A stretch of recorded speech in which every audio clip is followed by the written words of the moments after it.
Après 10 à 8 ans de mariage et 5 enfants, un homme apprend lors d'examens médicaux qu'il serait stérile de naissance. Incapable d'y croire, il fait secrètement des tests ADN. Durant l'attente des résultats, le doute le ronge, le rend agressif et l'éloigne de sa femme et de ses enfants. Un jour, en voyant sa femme sortir de chez son meilleur ami, ses soupçons atteignent leur point de rupture deuxième partie. Elle a levé les yeux vers moi, surprise, mais sans peur. « Oui », a-t-elle répondu simplement. « Je suis allée acheter des médicaments pour ta prostate. Le pharmacien n'avait pas tout, j'ai dû passer par un autre quartier. » Mon cœur s'est serré. Sa voix était calme, sans tremblement. Trop calme pour une femme qui cacherait quelque chose. Ou peu, étais-je devenu incapable de distinguer la vérité du soupçon. « Pourquoi es-tu passé devant l'entreprise de mon ami ?» ai-je demandé, la gorge sèche. Elle est restée silencieuse une seconde.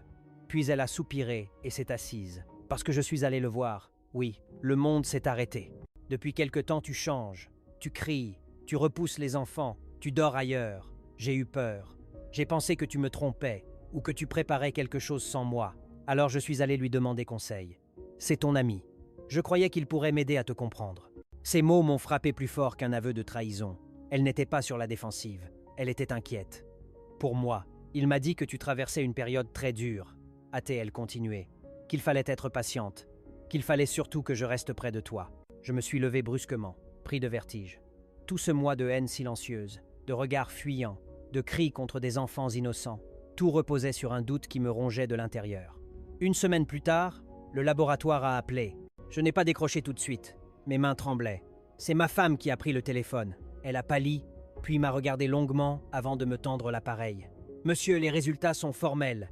Les enfants sont bien les vôtres. Je n'ai rien compris. Mais je suis stérile de naissance. » « Non, monsieur. Les examens précédents montrent une azoospermie secondaire, probablement due à une infection ancienne mal diagnostiquée. Vous avez été fertile par le passé. Vous ne l'êtes plus aujourd'hui. » Le téléphone est tombé de mes mains.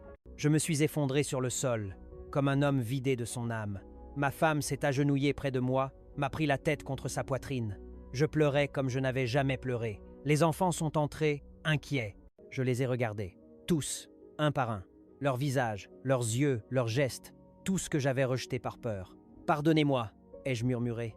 Ce jour-là, j'ai compris une chose terrible et essentielle. Ce n'est pas le doute qui détruit un homme, c'est le silence dans lequel il le laisse grandir.